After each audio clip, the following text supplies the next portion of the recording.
ओम अज्ञानतिमिरान्धस्य ज्ञानञ्जनशलाकया चक्षुरुन्मिलितं येन तस्मै श्रीगुरुवे नमः। श्रीचैतन्यमनोभीष्टं स्थापितं येन भूतले स्वयं रूपकदामह्यं ददाति स्वपदान्तिकं। वन्देऽहं श्रीगुरु श्रीयुतपदकमलं श्रीगुरून् श्रीरूपं साग्रजातं सगण रघुनाथान्वितं तं सजीवं साद्वैतं सावधूतं परिजनसहितं कृष्णचैतन्यदेवं श्रीराधाकृष्णपादान् सागणललिता श्रीविशाखान्विताश्च नारायणं नमस्कृत्यं नरं चैव नरोत्तमं देवीं सरस्वतीं व्यासं ततो जयमुदीरयेत्। सुन्वतां स्वकथा कृष्ण पुण्यश्रवणकीर्तनं हृदन्तस्तु हि भद्राणि वितनोति सुरसतां नष्टप्रायेषु भद्रेषु नित्यं भागवत सेव्या भगवती उत्तम श्लोके भक्तिर्भवति नैष्टिकी तदा रजस्तमो भाव काम लोभादेशे चेत एते निरावृत्तिं स्थित्य सत्त्वे प्रसिद्धि एवं प्रसन्नमनसो भगवद्भक्ति योगता भगवतत्व विज्ञान मुक्त संगस्य जायते विद्यन्ते हृदयं ग्रन्थि छिद्यन्ते सर्वसंशयं क्षीयन्ते चास्य कर्माणि दृष्ट्वा एव आत्मनीश्वरे धर्मा प्रोजितो कैटपको अनत्रो परमो निर्मस्राणां सतां वेद्यं वास्त्रमत्र वस्तु शिवदं तापत्रयं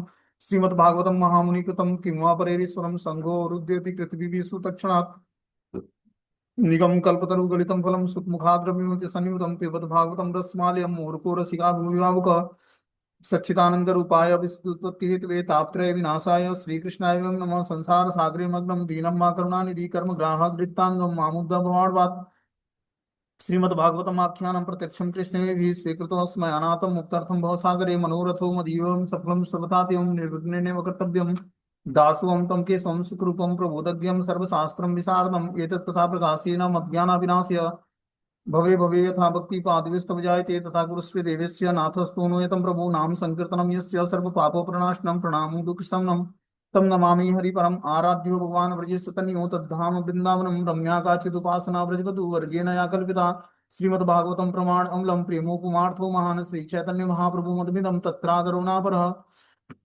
हे कृष्ण करुणा सिंधु दीनबंधु जगतपतये गोपेश गोपिका कांत राधा कांत नमस्तुते तप्त कांचन गौरांगे श्रीराधे वृंदावनेश्वरी वृषभानुसुते देवी प्रणमामि हरिप्रिये वाञ्छाकल्पतरुभ्यश्च कृपा सिन्धुभ्यो च पतितानां पावनेभ्यो वैष्णवेभ्यो नमो नमः। जय श्री कृष्ण चैतन्य प्रभु नित्यानंद श्री अद्वैत गदाधर श्रीवासादि श्री गौर भक्तवृंद हरे कृष्ण कृष्ण कृष्ण हरे हरे हरे राम राम राम हरे हरे।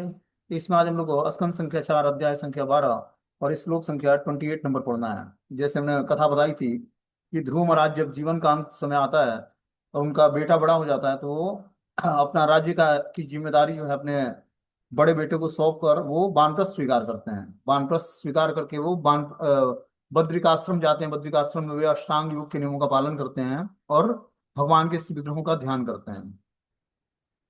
भगवान के शिव विग्रहों का ध्यान करके सिद्धावस्था को प्राप्त करके समाधि में चले जाते हैं। और कुछ ही देर में देखते हैं कि नंद और सुनंद नामक दो जो भगवान के वैकुंठ पार्षद हैं वो विमान लेकर आ रहे हैं उनकी तरफ।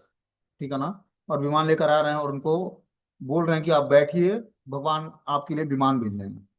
और इस तरह से वैकुंठ से विमान आता है और उसमें अब ध्रुव महाराज बैठने का प्रयास करते हैं। इसकी कथा आगे हम लोग बताएंगे कि वैकुंठ से विमान आ गया था। यहाँ तक हम लोगों ने स्टोरी सुनी थी। अब आगे मैत्रेय बोलते हैं, मैत्रेय ऋषि। मैत्रेय उवाच निशम्यं वैकुंठ नियोज्य मुख्यो मधु अच्युतवाच मुरु क्रम प्रियम कृताभि अभिषेकम कृत नित्य मंगलो मुनि प्रणम्या शिष भग्यवादयत। महर्षि मैत्रेय ने आगे कहा कि ध्रुव महाराज भगवान के अत्यंत प्रिय थे। जब उन्होंने वैकुंठ लोकवासी भगवान के मुख्य पार्षदों की मधुर वाणी सुनी तो उन्होंने तुरंत स्नान किया, अपने को उपयुक्त आभूषणों से अलंकृत किया और अपने नित्य आध्यात्मिक कर्म संपन्न किए। तत्पश्चात उन्होंने वहां पर उपस्थित ऋषियों को प्रणाम किया और उनका आशीर्वाद ग्रहण किया। देखो, ये है भक्तों की मृत्यु का समय। जब उनको लगा कि भगवान के जो मुख्य पार्षद हैं आ गए हैं वैकुंठ से हमें लेने के लिए, उस केस में क्या करते हैं ध्रुव महाराज, पहले स्नान करते हैं और अपने शरीर को आभूषणों से अलंकृत करते हैं। एक ऐसी भी मृत्यु है और एक मृत्यु है हम सबको पता है कि जो भौतिकतावादी व्यक्ति मृत्यु को प्राप्त होता है। इस शरीर के 9 अंगों में 9 द्वारों में 9 नलियां लगी होती हैं। कहीं से ऑक्सीजन चढ़ाया जाता है, कहीं से मल निकाला जाता है, कहीं से उसको लिक्विड पिलाया जाता है, कहीं से यूरिन पास कराया जाता है और हॉस्पिटल में एडमिट होता है। और क्या होता है, कराह रहा होता है कि कब प्राण निकलेगा, कब शरीर छोड़ेगा। तो हमने कितनी बार बताया कि ये जो जीवन है मृत्यु की तैयारी है। हर पल व्यक्ति एक एक क्षण जो है मृत्यु के करीब जा रहा है। तो कैसी मृत्यु प्राप्त करनी है हमें, भगवान की भक्ति करके जो मृत्यु प्राप्त होगी, ये पूरा जीवन अंतिम जीवन की तैयारी है, अंतिम समय की तैयारी है। समझ रहे बात को? हम अगर जब पूरे जीवन भर कृष्ण भावनामृत का अनुशीलन करेंगे, तभी जाकर जीवन के अंत में हम भगवान के को जानने की योग्यता हमारे अंदर आएगी, और भगवान का स्मरण करते हुए हम शरीर का त्याग करेंगे। ये तभी होगा जब हम पूरे जीवन भर भक्ति को मेंटेन करेंगे। समझ रहे बात को? और ये चांस आपको बस मनुष्य जीवन में मिला है, और किसी जोनि में ये चांस आपको नहीं मिलेगा। ये जो भगवान ने चांस दिया है, ये मनुष्य जीवन में क्या देते हैं भगवान? इंटेलिजेंस देते, बुद्धि देते। उस बुद्धि का सही प्रयोग क्या करना है? भगवान को जानने के लिए करना है। तो जब हम भगवान की भक्ति करते हैं तो क्या होता है? धीरे धीरे हमारे जो है मुक्ति का मार्ग खुलता है। मुक्ति मतलब पाप कर्मों से हमें छुटकारा प्राप्त होता है, और हमें आध्यात्मिक जीवन में हम प्रोग्रेस करके धीरे धीरे भगवान को जानने की योग्यता आती है हमारे अंदर। और भगवान बताते हैं कि जन्म कर्म च मे दिव्यम यो योम यो वेति तत्व तत्वापि देह पुनर्जन्म नैति मामेति सुअर्जुन। हे अर्जुन, जो मेरे जन्म और कर्म की दिव्य प्रकृति को जान लेता है, वो शरीर त्यागने के बाद फिर से जो है इस भौतिक संसार में नहीं आता है, बल्कि हमारे नित्य धाम वैकुंठ को प्राप्त करता है। तो वैकुंठ धाम को प्राप्त करके करता क्या है? जो यहाँ पे फैसिलिटी नहीं है, और वैकुंठ में क्या ऐसी फैसिलिटी है? तो वैकुंठ जो जाता है वो भगवान जैसा ही चतुर्भुज रूप पाता है। शंख चक्र गदा पद्म धारण किए हुए चतुर्भुज रूप उसका भी होता है, लेकिन वो दास्य भाव से भगवान श्री हरि की सेवा करता है। ठीक है ना? भगवान स्वामी होते हैं, बाकी सब लोग सेवक होते हैं। तो वो भी चतुर्भुज रूप होता है, भगवान भी चतुर्भुज रूप है। फिर भगवान में और भक्त में अंतर क्या होता है? तो भगवान कौस्तुभ मणि की माला धारण करते हैं, और उनके वक्षस्थल पर श्रीवत्स का चिन्ह है, जहां लक्ष्मी जी निवास करते हैं। बस यही डिफरेंस होता है भक्त और भगवान में। और भक्त जो है सेवक होता है, और भगवान स्वामी होते हैं। लेकिन जब हम कृष्ण भक्ति करते हैं, अब देखो नारायण की भक्ति और कृष्ण भक्ति में डिफरेंस देखो। नारायण की भक्ति से आपको वैकुंठ प्राप्ति होगी, और कृष्ण भक्ति से क्या प्राप्त होगी? भगवान का गोलोक वृंदावन धाम। गोलोक वृंदावन धाम में हम भगवान के साथ 5 रसों में आदान प्रदान करते हैं, लेकिन वैकुंठ में हम 2 रसों में आदान प्रदान करते हैं, दास्य रस और शांत रस। लेकिन जो माधुर्य रस है, साक्ष्य रस है, वात्सल्य रस है, ये रसों का आस्वादन हम भगवान के गोलोक वृंदावन धाम में करते हैं। जैसे भगवान के मित्रगण हैं, भगवान को खेल से बाहर निकाल देते हैं, कभी भगवान की पीठ पर चढ़ जाते हैं, अपने जूठन कृष्ण को खिला देते हैं, गौ में चराते हैं भगवान गोपालकों के साथ। तो ये जो भगवान की लीलाएं हैं, ये सखा भाव में होती हैं। जो भगवान का मित्र बन जाता है भक्ति करके, अपने स्वाभाविक स्थिति को प्राप्त हो लेता है, और उसका जो नित्य स्वरूप जो है भगवान के गौचारण लीला में है, या वत्स पालन लीला में है, तो उसमें जाकर वो गोप बन जाएगा, या ग्वाल बन जाएगा। और जो मान लो कि कोई वात्सल्य भाव का भक्त है, तो वो नंद बाबा यशोदा मैया के अंडर गाइडेंस में भगवान की सेवा करेगा, या किसी ब्रज ग्वालिनी के घर पर जन्म लेगा और भगवान की सेवा करेगा, इस तरह से वात्सल्य भाव से। जो माधुर्य भाव के भक्त हो जाते हैं, जो माधुर्य लीलाओं में आस्वादन करते हैं और माधुर्य लीलाओं का अनुकरण करते हैं, वो क्या होता है? जो गोपियां हैं उनके भाव को प्राप्त करके किसी गोपी के अंडर गाइडेंस में, या मंजरियों के अंडर गाइडेंस में वो सेवा करेंगे भगवान की। ठीक है ना? इस तरह से जो गोलोक वृंदावन धाम है, वहां का सर्वोत्कृष्ट भाव है। उसी भाव को डेवलप करने के लिए भगवान चैतन्य महाप्रभु ने गोपी भाव को बताया है। गोपी भाव कैसे डेवलप होगा? जब हम भगवान श्री चैतन्य महाप्रभु के माध्यम से संकीर्तन में जुड़ेंगे। संकीर्तन एक ऐसा माध्यम है जिसमें हम जुड़कर भगवान श्री राधा कृष्ण के माधुर्य लीलाओं का आस्वादन कर सकते हैं। भगवान चैतन्य महाप्रभु ने इस कलयुग के जीवों के लिए भगवान राधा कृष्ण की भक्ति को रिलीज करने का बहुत ही सस्ता साधन निकाल दिया है, नाम संकीर्तन। और युग में ऐसा फैसिलिटी नहीं मिलती है जो फैसिलिटी भगवान चैतन्य महाप्रभु के द्वारा मिली है। क्योंकि कृष्ण तो तब स्वीकार करते हैं जब व्यक्ति सर्वधर्मान परित्यज्य मामेकम शरणं व्रज अहम त्वं सर्व पापेभ्यो मोक्षयिष्यामि मा शुचः। अभी वहां स्वीकार करते हैं, उसके बाद भक्ति तो बहुत दूर की चीज है। जब व्यक्ति समस्त धर्मों का परित्याग करके मात्र कृष्ण की शरण में आता है। कृष्ण भक्ति इतनी आसान नहीं है। ये तो भगवान गौरांग महाप्रभु की कृपा से, जो चैतन्य महाप्रभु हैं उनकी कृपा से हम बद्ध जीवों के लिए भक्ति आसान हो गई है। क्योंकि महाप्रभु चैतन्य जो हैं, वो नमो महाबदन्याय कृष्ण प्रेम प्रदायते कृष्णाय कृष्ण चैतन्य नामिने गौरव नमः। वो महाबदन्याय अवतार हैं, महाकरुणा के निधि हैं भगवान चैतन्य महाप्रभु, जिनकी कृपा से हम लोग को भक्ति प्राप्त हो सकती है। तो जब हम भगवान चैतन्य महाप्रभु और नित्यानंद प्रभु की शरण ग्रहण करते हैं, तब हमारे लिए भक्ति बहुत ही आसान हो जाती है। ठीक है ना। इसीलिए आचार्यों ने बोला है कि जब हम राधा कृष्ण की उपासना करने से पहले हमें गौर नित्यानंद प्रभु की शरण ग्रहण करनी पड़ेगी। उनकी कृपा से, कृपा की याचना करके ही हम राधा कृष्ण के नित्य लीलाओं में हम पार्टिसिपेशन पा सकते हैं उनके माध्यम से। क्योंकि रास लीलाओं का वर्णन सुनना या भगवान श्री राधा कृष्ण के माधुरी लीलाओं का वर्णन सुनकर उसको पचाना साधारण जीवात्मा के बस का नहीं है। पहले तो उसको समझ नहीं आएगा, और समझ में भी आ गया तो बहुत ही उसके लिए टिपिकल है उसको उस बात को पचाना। क्योंकि जो भगवान की माधुरी लीलाएं हैं, गोपनीय गोपियाओं के साथ या राधा रानी के साथ या चंद्रावली, अलग अलग कुंजों में भगवान की जो लीलाएं हैं, बहुत ही गोपनीय लीलाएं हैं, उसको समझ पाना साधारण जीवात्मा के वश का नहीं है। वो तो बड़े बड़े जो गोस्वामी लेवल के आचार्य हैं वही उस भक्ति का गुणगान कर सकते हैं और वही उस भक्ति को पचा सकते हैं, जो रागानुगा भक्ति है, राधा कृष्ण की माधुरी लीलाएं। उनकी कृपा से ही कुछ उस भक्ति को कोई पढ़ के बता सकता है या सुन के समझ के बता सकता है, अपने सामर्थ्य के अनुसार नहीं। क्योंकि ये तो गोस्वामी आचार्यों के द्वारा, मतलब गोस्वामी जिनकी समस्त इंद्रियां कंट्रोल में है, समझ रहे बात को, और भक्ति में बहुत ही सुदृढ़ है, उनके बस का है। देखो राधा कृष्ण की भक्ति करनी इतनी आसान नहीं है कभी भी। लेकिन चैतन्य महाप्रभु और गौरांग महाप्रभु की जब हम शरण ग्रहण करेंगे, कैसे? महामंत्र का जाप करके और उनसे प्रेयर करके। कैसे प्रेयर करके? जय श्री कृष्ण चैतन्य प्रभु नित्यानंद श्री अद्वैत गदाधर श्रीवासादि श्री गौर भक्तवृंद। इस पंच तत्व का मंत्र जब हम उच्चारण करते हैं तो धीरे धीरे हम राधा कृष्ण को जो है भगवान चैतन्य और नित्यानंद प्रभु की शरण ग्रहण करते हैं, पंच तत्व की। और वो हम पर कृपा करके महामंत्र का जप करने की हमें स्वीकृति प्रदान करते हैं। तो कलयुग के बद्ध जीवों का उद्धार करने के लिए भगवान चैतन्य महाप्रभु प्रकट हुए थे और नित्यानंद प्रभु अवतार लिए थे। इन दोनों का अवतार इसीलिए हुआ था कि कलयुग के बद्ध जीवों का उद्धार कैसे हो। क्योंकि कृष्ण की कृपा यूं ही नहीं होती किसी पर। जब आप समस्त धर्मों का परित्याग, माता पिता भाई बहन दोस्त मित्र दुनिया भर के देवी देवताओं की उपासना सब कुछ छोड़ के मात्र एक कृष्ण की शरण ग्रहण करोगे, तब जाकर भगवान की कृपा होती है।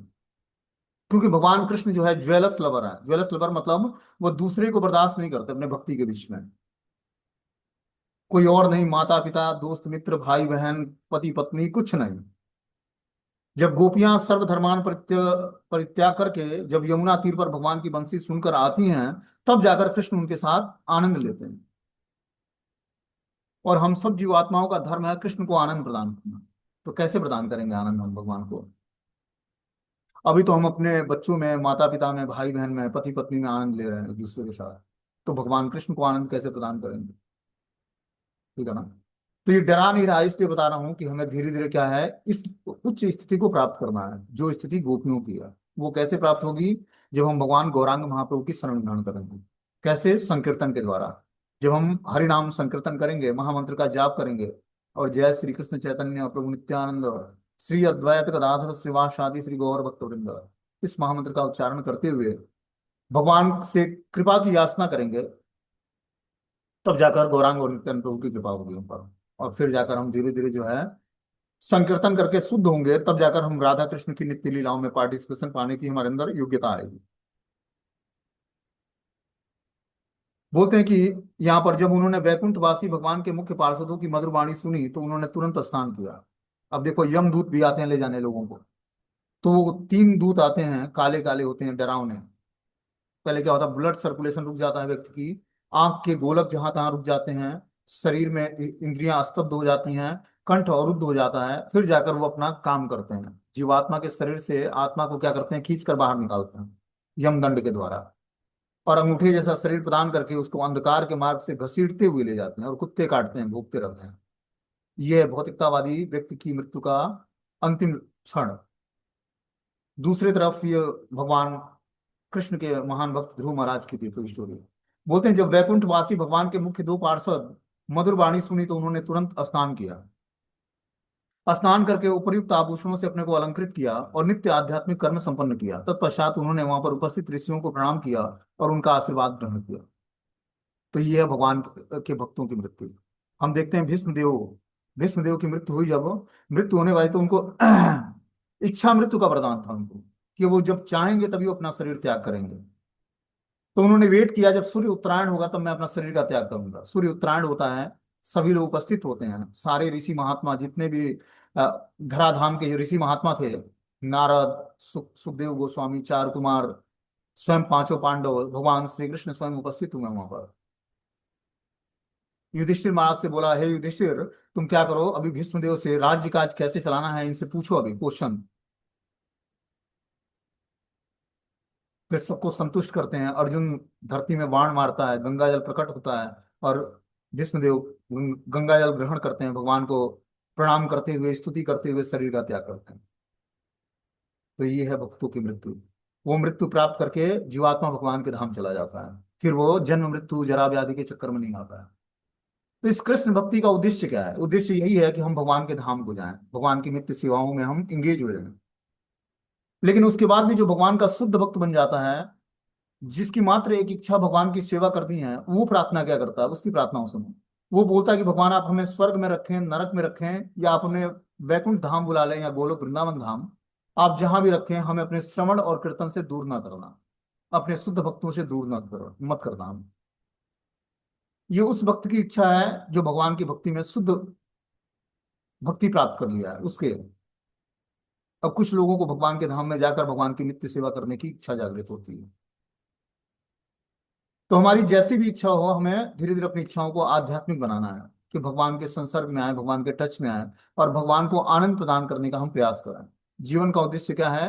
राधा कृष्ण को प्रसन्न करना है। हमारी हर एक एक्टिविटी राधा कृष्ण को प्रसन्न करने के लिए होनी चाहिए। वो कैसे होगी? जब हम गुरु, साधु और शास्त्र को फॉलो करेंगे, तब धीरे धीरे हमारे अंदर लक्षण उत्पन्न होगा कि हम भगवान को प्रसन्न कर पाए। जीवात्मा का, आप न तो स्त्री शरीर में हो न पुरुष शरीर में हो, सब क्या है? एक जीवात्मा है। जीवात्मा मतलब भगवान का अंश, ठीक है ना? हम अपने को शारीरिक लेवल पर होते हुए हम अपने को स्त्री या पुरुष मान लेते हैं, लेकिन हम क्या हैं? सभी भगवान के अंश हैं। और किसी को स्त्री का शरीर मिल गया, स्त्री का वस्त्र, और किसी को पुरुष का वस्त्र मिल गया, बस इतना ही डिफरेंस है। नहीं तो सबके अंदर ब्लड वही है, वही पंचभूतों से बना हुआ है, वही भगवान का अंश आत्मा है, और वही परमात्मा जो सबकी जीवात्मा के अंदर निवास करते हैं। समझ रहे बात को? तो जब व्यक्ति आत्म साक्षात्कार कर लेता है, तो वो इस लेवल पर आता है कि समस्त कारणों के कारण भगवान वासुदेव हैं, और इस प्रकार भगवान की शरण ग्रहण करता है। तो हमें भगवान की शरण ग्रहण करनी है। कैसे ग्रहण करनी है? नाम जप करके। जब हम नाम जप करेंगे तो धीरे धीरे भगवान श्री कृष्ण के शरणागत होंगे। और जीवन का यही उद्देश्य है कि हम भगवान श्री कृष्ण की शरण ग्रहण करें। बोलते हैं कि इस जगत को छोड़ने के समय ध्रुव महाराज अपनी भक्ति के प्रति कितने निष्ठावान थे।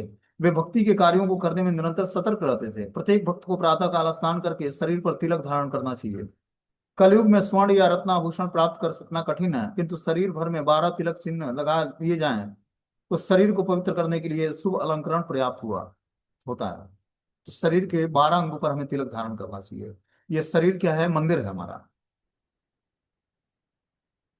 जब इस शरीर को हम सजाते हैं तो क्या हमें ज्यादा कुछ नहीं करना है? इसको सजाने के लिए क्या करना है? साबुन लगा के पवित्र जल से भगवान का स्मरण करते हुए, महामंत्र का जाप करते हुए एक एक मग आराम से गिराना है। आप देखोगे कि कुछ ही दिनों में तुलसी की कंठी पहने हो आप, भगवान के नाम का जप करते हुए एक एक मग से स्नान कर रहे हो, आप आपका शरीर ऑटोमेटिक ही श्रृंगारित हो जाएगा। कुछ दिनों में आपको अलग से श्रृंगार करने की आवश्यकता ही नहीं पड़ेगी। समझ रहे बात को? बस भगवान का, और शरीर हिष्ट पुष्ट, तंदुरुस्त और सुंदर हो जाएगा। बस क्या करना है? तुलसी की कंठी धारण करना है, भगवान का स्मरण करते हुए घर में बाल्टी में भरे हुए जल से स्नान करना है। आंख बंद करके भगवान के चरणों का ध्यान करो, और एक एक मग जो है अपने सर पर गिराते रहो, और भगवान का स्मरण करते रहो। धीरे धीरे पूरा शरीर जो है पवित्र हो जाएगा। फिर साफ कपड़े से पोंछ कर शरीर को, और वस्त्र धारण करने हैं, पवित्र वस्त्र रोज नए, सुबह शाम। और 12 अंगों पर तिलक धारण करना है। तिलक लगाने का मंत्र होता है, उस मंत्र का उच्चारण करते हुए जब हम तिलक लगाते हैं तो हमारा पूरा शरीर जो है मंदिर बन जाता है, और इस पवित्र मंदिर से ही हम भगवान के मंदिर में प्रवेश करते हैं। तो धीरे धीरे अपने भक्ति के स्टैंडर्ड को हमें बढ़ाना है, ठीक है ना? नाम जब जब तक ही नहीं रुकना है, हमें आगे बढ़कर जो है भगवान की सेवाएं करनी है, प्रेममय सेवा। जब हम भगवान की तदीय वस्तु और भगवान की दिव्य सेवा करते हैं, तब जाकर हमारे अंदर धीरे धीरे आध्यात्मिक लक्षण प्रकट होते हैं, जो भगवान के दिव्य गुण हैं। जब हम भगवान के नाम रूप गुण लीलाओं का चिंतन करते हैं, नाम रूप गुण लीला धाम जब हम चिंतन करते हैं, तो जो दिव्य क्वालिटी है कृष्ण में, वो अपने अंदर भी आने लगती है। जिस वस्तु व्यक्ति स्थान का आप चिंतन करोगे, वैसे ही आपके अंदर गुणों का डेवलपमेंट होगा। इसीलिए हमें क्या करनी है? अपने आसक्तियों को धीरे धीरे कम करना है, कि हमें भौतिकतावादी व्यक्ति का चिंतन ना होने पाए। भक्ति करते हुए, या अपने रोजमर्रा के जीवन में हमें अपने कॉन्शियसनेस को चेक करना है कि हमें किस किस व्यक्ति की याद आती है, क्या वो भक्ति से जुड़ा है, नहीं जुड़ा है तो उसका स्मरण नहीं करना है। धाम यात्रा करते हुए, परिक्रमा करते हुए, श्री विग्रहों की सेवा करते हुए, नाम जप करते हुए, कथा श्रवण करते हुए दूसरे किसी वस्तु व्यक्ति स्थान का चिंतन नहीं होना चाहिए। अपने चिंतन में कोई व्यक्ति आना ही नहीं चाहिए कृष्ण को छोड़कर। नहीं तो वो सारी स्वीकृति, मान लो कि परिक्रमा कर रहा है व्यक्ति, वृंदावन आया, गोवर्धन आया, परिक्रमा कर रहा है, चर्चा किसी और की कर रहा है, दो लोग मिल गए आपस में, चर्चा भगवान की नहीं हो रही है, चर्चा किसी तीसरे व्यक्ति की हो रही है, तो क्या होगा? पैदल तो आप चल रहे हो, कृपा उसको मिलेगी। इसलिए बड़े सतर्क रहना चाहिए। परिक्रमा करते हुए, धाम यात्रा करते हुए और श्री विग्रहों की सेवा करते हुए, भगवान की तदीय वस्तु की सेवा करते हुए अपने कॉन्सियसनेस को स्थिर रखना है। कैसे स्थिर होगा? जब हम नाम जप करके और भगवान की सेवा में अपने चित्त को लगाएंगे। सेवा करने से पहले हमें भगवान के पवित्र नाम का जप करना चाहिए, जिससे हमारा माइंड कंसंट्रेट हो सके, एकाग्र हो सके। बिना नाम जप किए हुए जो हम सेवा करेंगे तो उस सेवा का पूर्ण फल नहीं मिलेगा, क्योंकि हमारी चेतना शुद्ध नहीं है। हमें चेतना को शुद्ध करने के लिए पहले भगवान का नाम जप करना चाहिए, फिर जाकर हम सेवा कर सकते हैं। सेवा सेकेंडरी है, फर्स्ट प्रायोरिटी हमें नाम जप को देना है। जैसे मान लीजिए दीक्षा होती है, तो गुरु से वचन देते हो कि मैं 16 माला ध्यान पूर्वक जप करूंगा, 4 नियमों का पालन करूंगा, और शास्त्रों को रोज हम पढ़ेंगे 1 घंटा। तो ये 3 नियम हम लोग लेते हैं, ठीक है ना? 3 नियम लेकर और गुरु के सामने, श्री विग्रहों के सामने, अग्नि के सामने हम लोग वचन देते हैं गुरु को कि इन 3 नियमों का हम लोग पालन बहुत ही दृढ़ता पूर्वक करेंगे, कि 16 माला का रेगुलर बेसिस जप करेंगे, एकादशी व्रत रखेंगे, 4 नियमों का पालन करेंगे, और रेगुलर बेसिस भगवत गीता या भागवतम जैसे शास्त्रों को पढ़ेंगे या सुनेंगे। और इसको पूरे जीवन भर मेंटेन करना होता है भक्ति को। तब जाकर अंतकाल में, अंत काले च मामेवम अस्मरण मुक्ता कलेवरम, जब व्यक्ति अंतकाल आता है, जब शरीर का त्याग करता है, तो भगवान, और जो मान लो कि उस समय उसका कंठ अवरुद्ध हो जाता है, भगवान उसको स्मरण दिलाते हैं, परमात्मा उसके हृदय में बैठे हुए हैं। हो सकता है उसको स्मरण ना आए भगवान का, तो परमात्मा उसको रिवील कराते हैं हृदय में बैठे। यहाँ बता रहे हैं कि शरीर भर में 12 तिलक चिन्ह लगाने चाहिए, और शरीर को पवित्र करने के लिए शुभ अलंकरण पर्याप्त है। चूंकि ध्रुव महाराज उस समय बद्रिक आश्रम में रह रहे थे, अतः वहां पर उन्होंने अनेक साधु भी थे। जब विमान आया तो ध्रुव महाराज गर्वित नहीं हुए, वरना विनीत वैष्णव की भांति मुनियों का आशीर्वाद प्राप्त करके ही विमान पर आरूढ़ हो गए। देखो, भक्ति में हमें विनम्रता लानी है। विनम्रता मतलब, अब देखो ध्रुव महाराज के लिए विमान आ गया भगवान के वैकुंठ लोक से, लेकिन ध्रुव महाराज ने अभिमान नहीं किया। क्या किया? सारे मुनियों को प्रणाम किया। हमारे अंदर नाम जप की क्वालिटी, तभी हम सतत नाम भगवान का जप कर पाएंगे, जब तक हम विनम्र भाव से सबको कृपा की याचना नहीं करेंगे, क्योंकि ये रास्ता ही कृपा प्रोसेस है। हमें अपने वरिष्ठों से, जो हमसे वरिष्ठ लोग हैं, जो हमारे कनिष्ठ लोग हैं, सबसे हमें कृपा की याचना करनी चाहिए कि हे प्रभु, हे माता जी, हम पर कृपा करें कि मैं भगवान के पवित्र नाम का जप कर रहा हूँ। अभी हम लोगों को पता नहीं है कि कितना ये हमें अखंड सौभाग्य मिला है नाम जप करने का। बताया गया है कि करोड़ों वर्ष व्यक्ति गंगा नहाकर, तीर्थों का भ्रमण करके, अलग अलग पुरियों में दान देकर, और बहुत सारे तदीय वस्तु की सेवा करके भगवान का, उसके बाद भी कोई उस जीवात्मा को नहीं टकरता है कि हे जीवात्मा तो भगवान का भजन कर ले।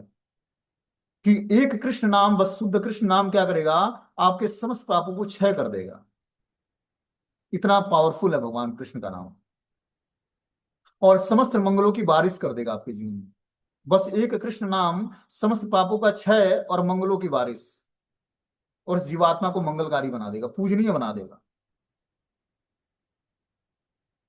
और आप सोच भी नहीं पाओगे कि हमारे जीवन में ऐसा कभी बदलाव आएगा। ऐसा बदलाव भगवान के नाम से प्राप्त होगा। समझ रहे बात को? बस एक कृष्ण नाम शुद्ध ले लिया व्यक्ति। शुद्ध मतलब अन्याभिलाषिता शून्यम ज्ञान कर्माद्यानावृतम अनुकूलेन कृष्णानुशीलनम भक्ति उत्तमा। उत्तमा भक्ति जब करके, एक शुद्ध नाम, भगवान का एक नाम ही पर्याप्त है अपने समस्त पाप कर्मों से छुटकारा प्राप्त करने के लिए। तो हम लोग तो रेगुलर बेसिस हो रहा, लेकिन अभी हम लोग के अंदर बहुत सारी भौतिक इच्छाएं हैं, और भौतिक इच्छाएं इतनी जल्दी समाप्त नहीं होती हैं। लेकिन इच्छाएं हैं तो उसको हमें क्या करना पड़ेगा? उसको भी भगवान से ही व्यक्त करना पड़ेगा। भगवान हमारे हमारे समस्त इच्छाओं को पूर्ण करेंगे और हमें पवित्र कर देंगे। आगे इसमें बता रहे हैं कि परितर्या भर्यचम धिष्णाम क्षयम पार्षद्वा विवद्यदम च ईसेतम दष्ट धिष्ठातु विभ्रम द्रुपम हिरण्यमयम। चढ़ने के पूर्व ध्रुव महाराज ने विमान की पूजा की, उसकी प्रदक्षिणा की, और विष्णु के पार्षदों को भी नमस्कार किया। इसी दौरान वे पिघले हुए सोने के समान तेजमय और दीप्यमान हो उठे। इस प्रकार से वे इस प्रकार दिव्य विमान में चढ़ने के लिए पूर्णतः सन्नद्ध थे। तो जैसे ही विमान भगवान के वैकुंठ धाम से उनके लिए विमान आता है चलने के लिए, तो चढ़ने के लिए विमान की पूजा करते हैं चढ़ने से पहले। उसके बाद उसकी प्रदक्षिणा करते हैं, विष्णु पार्षदों को नमस्कार करते हैं। जो विष्णु पार्षद भगवान के धाम से आए थे लेने के लिए ध्रुव महाराज को, उनकी प्रदक्षिणा करके उनको प्रणाम करते हैं। और जैसे ही प्रदक्षिणा करते हैं वैसे ही उनको पिघले सोने के समान दे दीप्यमान तेजमान शरीर प्राप्त हो जाता है। हमें इसी भौतिक संसार में भगवान के पवित्र नाम का जप करके अपने हृदय में ही राधा कृष्ण का निवास स्थान वृंदावन बना सकते हैं।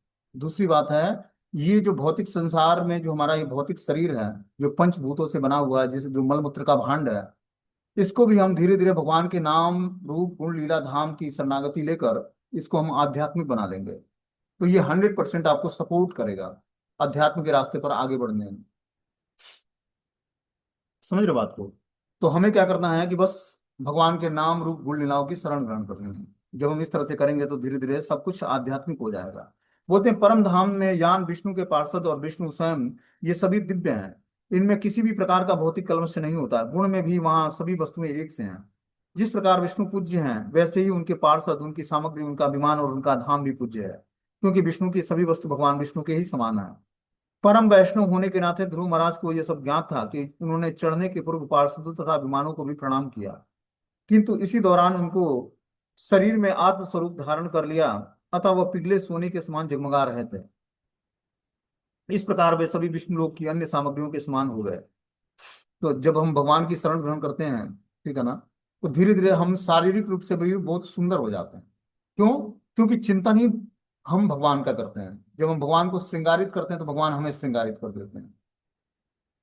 लेकिन भगवान के द्वारा दिए हुए ऐश्वर्य के द्वारा हमें गर्वित नहीं होना है। भगवान के पास 6 ऐश्वर्य इनफाइनाइट मात्रा में है, इसलिए भगवान भगवान कहलाते हैं। जिस व्यक्ति के पास, जिस पुरुष के पास 6 ऐश्वर्य इनफाइनाइट मात्रा में हो, उसको भगवान बोलते हैं। भगवान सबसे सुंदर हैं, सबसे बलिष्ठ हैं, सबसे वैराग्यवान हैं, सबसे ज्ञानवान हैं।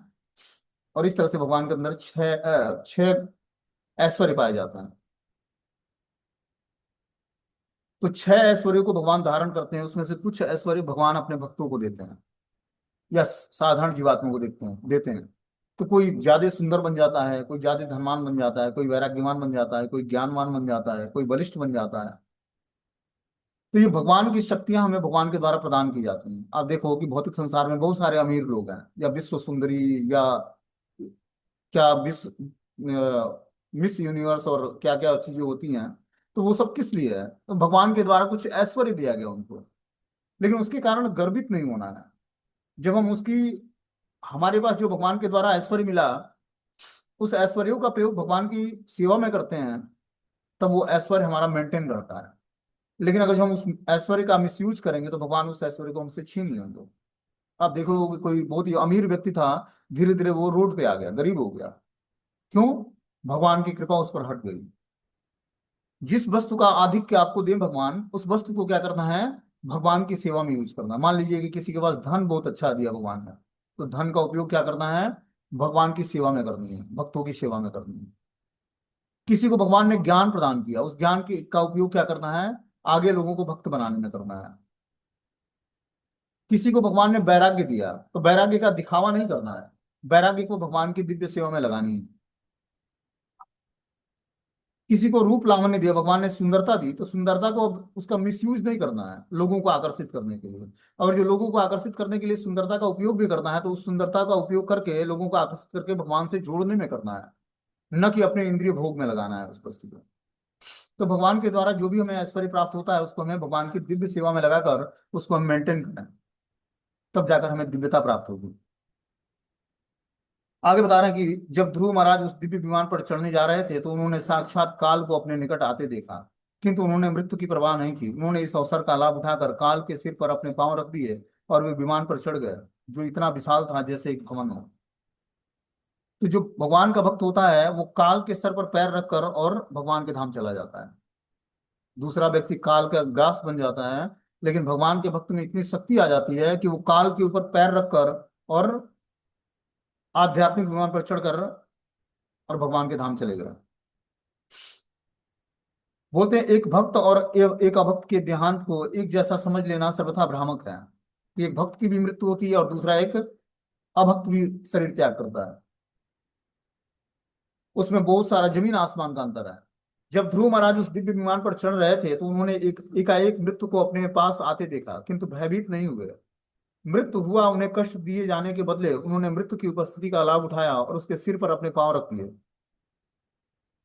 अल्प ज्ञानी लोग भक्त और अभक्त की मृत्यु के अंतर को नहीं जानते।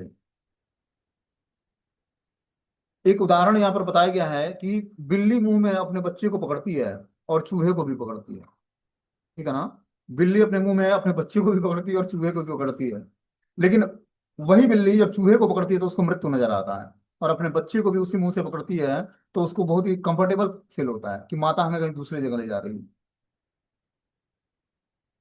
क्योंकि चूहे के मुंह में से पकड़े जाने का अर्थ है उसकी मृत्यु, किंतु बच्चे का पकड़े जाना बच्चे को के लिए सुखकर होता है। जब ध्रुव महाराज विमान पर चढ़ने लगे तो उन्होंने नमस्कार करने के लिए आई हुई मृत्यु का लाभ उठाया और वे उसके सिर पर पांव रखकर उस अनुपम विमान में, जो कि एक विशाल गृह की भांति था, चढ़ गए। इस तरह से ध्रुव महाराज अपने भगवान के धाम से आए हुए हैं, वैकुंठ से जो विमान था उस पर चढ़ जाते। उस समय ढोल मृदंग और दुदुम्बी के शब्द आकाश में गूंजने लगे, प्रमुख प्रमुख गंधर्व जन गाने लगे और अन्य देवताओं ने ध्रुव महाराज पर फूलों की मूसलाधार वर्षा कर दी। तो इस तरह से क्या होता है कि जब भगवान के धाम से आए हुए वैकुंठ से जो विमान उस पर जब ध्रुव महाराज चढ़ जाते हैं तो आकाश में सारे देवी देवता ढोल मृदंग और दुदुम्बी बजाने लगते हैं और पूरा आकाश गूंजने लगता है। गंधर्व जन गाना गाने लगते हैं, देवताओं ने ध्रुव महाराज पर फूलों की वर्षा करने लगे। सोचो, मृत लोक से, धरती से कोई वैकुंठ जा रहा है तो सारे देवी देवता गंधर्व किन्नर जितने भी अपने अपने लोक के वासी हैं सभी उच्च लोकों में निवास करते हैं। धरती के ऊपर 7 लोक है। 7 लोक में देवता किन्नर गंधर्व और ये बड़े बड़े जो भगवान को प्रसन्न करने के लिए जो हैं, ये सारे उच्च लोकों में निवास करते हैं। तो कोई फूल की वर्षा कर रहा है, कोई ढोल बजा रहा है, कोई मृदंग, कोई दुदुम्बी। इस तरह पूरा आकाश जो है ध्रुव महाराज के वैकुंठ जाने की खुशी में सब प्रसन्न थे। ध्रुव महाराज जब उस दिव्य विमान पर बैठे तो चलने वाला था तो उन्हें अपनी बेचारी माता सुनीति का स्मरण हुआ। वे सोचने लगे कि मैं अपनी बेचारी माता को छोड़कर वैकुंठ अकेले कैसे जा सकता हूँ। तो सुनीति जो माता थी ध्रुव महाराज की, जब वो वैकुंठ पर विमान जाने के लिए विमान पर बैठते हैं तब उनको अचानक अपनी माता का स्मरण हो जाता है और सोचा उन्होंने कि मैं अपनी बेचारी माता को छोड़कर वैकुंठ अकेले कैसे जा सकता हूँ। ध्रुव महाराज अपनी माता के सुनीति के प्रति अत्यंत कृतज्ञता का अनुभव कर रहे थे। उन्होंने उन्हीं के मार्गदर्शन से वे स्वयं विष्णु के पार्षदों द्वारा वैकुंठ ले जाने में समर्थ हो पाए थे। अतः उन्हें माता की याद आ रही थी और वे उन्हें भी साथ ले जाना चाहते थे। वस्तुतः ध्रुव महाराज की माता सुनीति ही उनकी पथ प्रदर्शक गुरु थी। ऐसा गुरु कभी कभी शिक्षा गुरु कहलाता है। यद्यपि नारद मुनि उनके शिक्षा गुरु थे, किंतु उनकी माता सुनीति ने भी भगवान की कृपा प्राप्त करने की विधि की शिक्षा दी थी।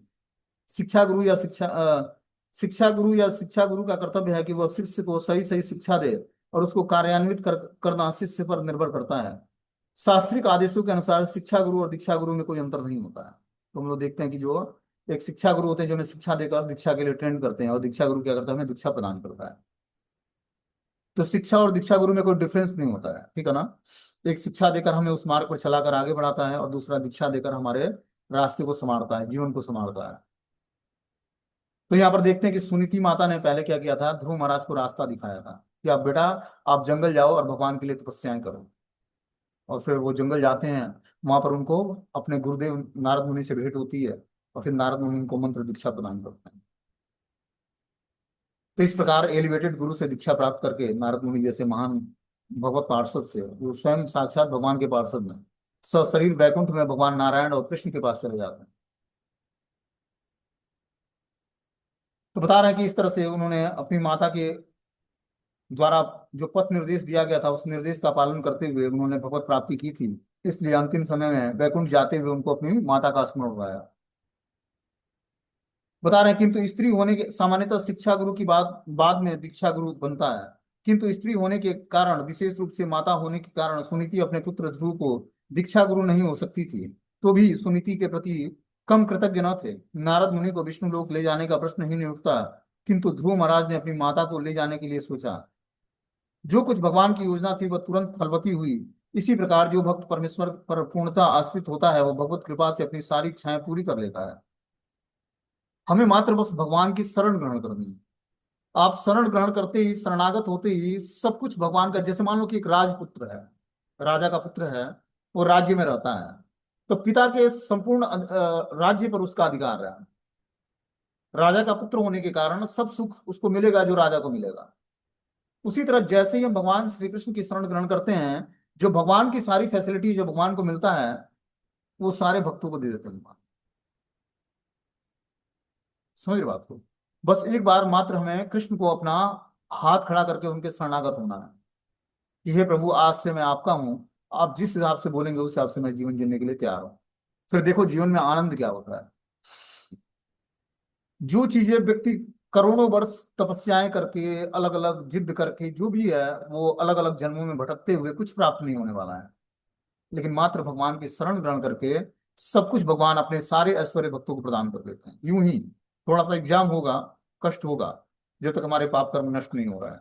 लेकिन उसके बाद जो जीवन शुरू होगा उसकी कभी आपने कल्पना भी नहीं की होगी। अब वो आनंदमय जीवन पता नहीं कब शुरू होगा, लेकिन और जो आप तीव्रता से भक्ति करते हो तो इसी जीवन में शुरू हो जाएगा। और चैंट एंड बी हैप्पी, नाम जप करते जाओ और आनंद मिलता जाएगा। अब ऐसा नहीं व्यक्ति कि अब कोई काम नहीं करेगा, ऐसा नहीं है। काम करते हुए भगवान का स्मरण हर चीजों में भगवान का दर्शन।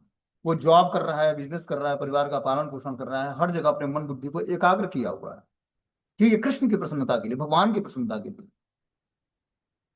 फिर देखो जीवन में आनंद क्या आता है। एक कर्मों से कोई रिएक्शन जनरेट नहीं होगा। मनुष्य जीवन में हर एक कर्मों का रिएक्शन है। आप श्वास लेते हुए, भोजन करते हुए, कार्य करते हुए, पढ़ाई लिखाई करते हुए, जॉब बिजनेस करते हुए बहुत सारे व्यक्ति से पाप कर्म हो जाते हैं, न चाहते हुए भी अनवांटेड पाप होते हैं, उसके सबके परिणाम भोगने पड़ते हैं। इसीलिए तो व्यक्ति मनुष्य जीवन लेने के बाद फिर से उसको मनुष्य जीवन में आना बहुत ही दुर्भर है। बहुत ही रेयर व्यक्ति को किसी को मनुष्य जीवन मिलता है। इसलिए हमें क्या करना है, इस जीवन में आध्यात्मिक चेतना अपने अंदर डेवलप कर लेनी है। एक बार आध्यात्मिक चेतना हमारे अंदर डेवलप हो जाएगी तो मान लो इस जीवन में भक्ति पूर्ण भी ना हो तो फिर से एक मनुष्य जीवन मिलेगा। लेकिन उसके लिए प्रयास नहीं करना, हमें ये प्रयास करना है कि इसी जीवन में भगवत प्राप्ति करने के लिए हमें अपना 100% तन मन धन से भगवान को समर्पित हो जाना है जीवन के अंत तक। लेकिन ये कार्य ग्रेजुअली करना है। ऐसा नहीं कि तुरंत करा और फिर जो है घबरा के भाग गए इस रास्ते से। कितने लोग क्या करते हैं, बहुत जल्दी वैराग्य आ जाता है उनके अंदर, और कुछ दिनों बाद सब वैराग्य खत्म हो, जब खाने रहने और पहनने ओढ़ने को नहीं मिलेगा, भिखारी जैसी स्थिति हो जाएगी। और ये कार्य जो है सतोगुण की स्थिति में की जाती है, आध्यात्मिक रास्ता। तो धीरे धीरे जब व्यक्ति ग्रेजुअली इस पर ग्रोथ करेगा प्रॉपर गाइडेंस में, तब वो स्टेबल स्टेबल होता जाएगा। जैसे मान लो कि पहले स्टेप पर व्यक्ति कदम रखता है सीढ़ी के, उस पर पाँव जमा लेता है, फिर अगला पैर उठाता है और दूसरे सीढ़ी पर रखता है, धीरे धीरे वो ऊपर पहुंच जाता है, टाइम लगता है उसको। अब वो सोचे कि पहली सीढ़ी पर पैर रखा और लास्ट में अंत वाले सीढ़ी पर पैर रख दूं तो क्या होगा, गिर जाएगा या चढ़ नहीं पाएगा। तो अध्यात्म का रास्ता बहुत ही बारीक रास्ता है। इस पर चढ़ने के लिए हमें पहले तो सहारे की जरूरत है। जो मुक्त पुरुष है हमारे गुरुदेव, उनका हाथ पकड़ना पड़ेगा। जैसे मान लो कि कुएं में गिरा हुआ व्यक्ति है, वो जो बाहर मुक्त जीवात्मा है उसका जब हाथ पकड़ेगा तभी तो उसको बाहर खींचेगा। वो अपने प्रयास से उस कुएं से बाहर नहीं निकल सकता है। जब तक किसी मुक्त पुरुष का हाथ, जो बाहर कुएं से बाहर व्यक्ति है उसका हाथ पकड़ेगा, वो उसको कुएं से खींच के बाहर निकालेगा। तो हम लोग भी जो पारिवारिक जीवन में रहने वाले लोग हैं, आसक्त हैं माता पिता से, भाई बहन से, दोस्त मित्र से, परिवार से, पत्नी से, बच्चों से, धन से, घर की सामग्रियों से, तो कैसे उस परिवेश से हम बाहर निकल पाएंगे? बाहर निकलने का मतलब है कि हमारी चेतना कैसे बाहर निकलेगी। शरीर तो वहीं उपस्थित रहेगा लेकिन चेतना को भगवान में लगा देना है। चेतना मतलब कॉन्शियसनेस, मन बुद्धि को भगवान में लगा देना है। कि घर में रहते हुए माता पिता, भाई बहन, दोस्त, पति पत्नी के साथ रहते हुए भी हमारी चेतना भगवान में स्थिर है। गोपियां क्या करती, गाय खिलाती, पति के लिए भोजन बनाती, बच्चों को दूध पिलाती, सब कुछ करते हुए कृष्ण का चिंतन कि कब रात्रि होगी, सभी लोग घर के सोएंगे और मैं कृष्ण से मिलने जाऊंगा। तो हम लोग को भी वही भाव डेवलप करना पड़ेगा। लेकिन क्या करना पड़ेगा, अपने मन बुद्धि को एकाग्र करके भगवान में लगाना पड़ेगा और 24 घंटे अपने घर के जो रूटीन के कार्य हैं करते हुए भगवान का